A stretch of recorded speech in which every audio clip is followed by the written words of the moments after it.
இயேசு கிறிஸ்துவின் நாமத்தில் அன்பின் வாழ்த்துக்கள். இந்த நாளில் ஆண்டவர் உங்களுக்கு தருகிற வார்த்தை லூக்கா எழுதின சுவிசேஷம் அதிகாரம் 1 வசனம் 14.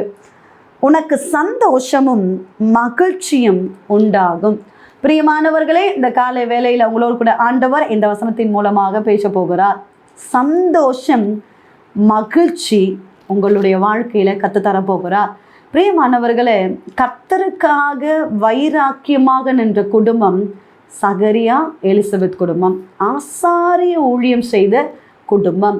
இவர்களுடைய கேரக்டரை பற்றி சொல்லப்பட்டிருக்கிறது. கர்த்தரிட்ட சகல கற்பனைகளின்படியும் நியமங்களின்படியும் குற்றமற்றவர்களாக தேவனுக்கு முன்பாக நடந்த இப்படிப்பட்ட பரிசுத்தமாய் வாழ்ந்த இந்த குடும்பத்திலும் ஒரு துக்கம் இருந்தது, சந்தோஷம் இல்லாத ஒரு காரணம் இருந்தது. எலிசபெத் வயது சென்றவர்களாக இருந்தும் அவங்களுக்கு பிள்ளை இல்லை, மலடியாக இருந்தார்கள் என்று எழுதப்பட்டிருக்கிறது. பிரியமானவர்களே, நிந்தைகள் அவமானங்கள் அவங்க வாழ்க்கையில் காணப்பட்டது. ஆனாலும் அவங்களுடைய வாழ்க்கையில் கர்த்தர் அற்புதத்தை செய்வதற்கென்று ஒரு நாள் இருந்தது. பிரியமானவர்களே, தேவதூதன் வருகிறான், கர்த்தருடைய வார்த்தை கடந்து வருகிறது. சகரியாவே பயப்படாதே, உன் வேண்டுதல் கேட்கப்பட்டது என்று கர்த்தருடைய வார்த்தை கடந்து வருகிறது.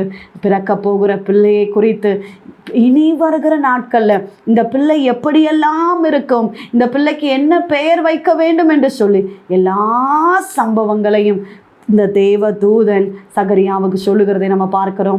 பிரியமானவர்களே, கர்த்தர் உங்களோடு பேசி கொண்டிருக்கிறார். உங்கள் வாழ்க்கையிலும் சமாதானம் இல்லாமல் இருக்கிறீங்களா, சந்தோஷம் இல்லாமல் இருக்கிறீங்களா? என்கிட்ட எல்லாம் இருக்குது, ஆனாலும் என்னுடைய வாழ்க்கையில் இப்படிப்பட்ட ஒரு குறைவு இருக்கிறது, இப்படிப்பட்ட ஒரு குறைவு இருக்கிறதுனால நான் அவமானப்படுகிறேன், நான் நிந்திக்கப்படுகிறேன், நான் பரியாசம் பண்ணப்படுகிறேன் என்று சொல்லி கவலையோடு இருக்கிறீங்களா? பிரியமானவர்களே, உங்கள் வேண்டுதல் கேட்கப்பட்டிருக்கிறது. சகரியாவுடைய வாழ்க்கையில், எலிசபெத்துடைய வாழ்க்கையில் அந்த நிந்தைகள் மாறியது, அந்த அவமானங்கள் மாறியது. ஆசீர்வதிக்கப்பட்ட ஒரு சந்ததியை கர்த்தர் கொடுத்தாரு. நிச்சயமாக உங்கள் வாழ்க்கையிலும் கர்த்தர் அற்புதத்தை செய்வார். உங்கள் வாழ்க்கையிலும் கர்த்தர் அதிசயத்தை செய்வார். உங்களுக்கும் சமாதானம் சந்தோஷத்தை கர்த்தர் தருவார். உங்களுக்கு என்று கொடுக்கப்படுகிற அது ஆசீர்வாதம், அது பயங்கரமாயிருக்கும். நீங்கள் எதிர்பார்த்திராத, நீங்கள் ஆச்சரியப்படத்தக்க வகையில் கர்த்தர் உங்களுக்கென்று கொடுக்க போகிற ஆசீர்வாதம் அது பெரியதா இருக்கும். செபிப்போம். எங்களை நேசிக்கிற எங்கள் நல்ல தகப்பனே, இந்த கால வேலைக்காக நன்றி செலுத்துகிறோம். கர்த்தர் தந்த நல்ல வார்த்தைக்காக நன்றி அப்பா.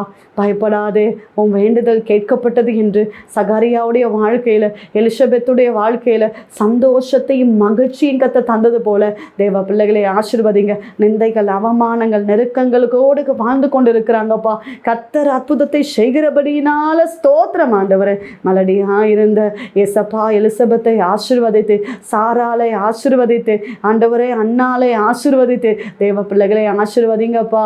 அநேக வருடங்கள் ஆகியும் என்னுடைய வாழ்க்கையில நன்மை இல்லையே என்று அழுது கொண்டிருக்கிற குடும்பங்கள் அநேகம் ஆண்டவரே கர்த்தர் தொடுங்க, கர்த்தர் சந்திங்க. ஒரு குழந்தைக்காக எவ்வளவு லட்சங்கள் பணங்களை செலவழித்து ட்ரீட்மெண்ட் எடுத்து கொண்டிருக்கிற குடும்பங்கள் இருக்கிறதப்பா.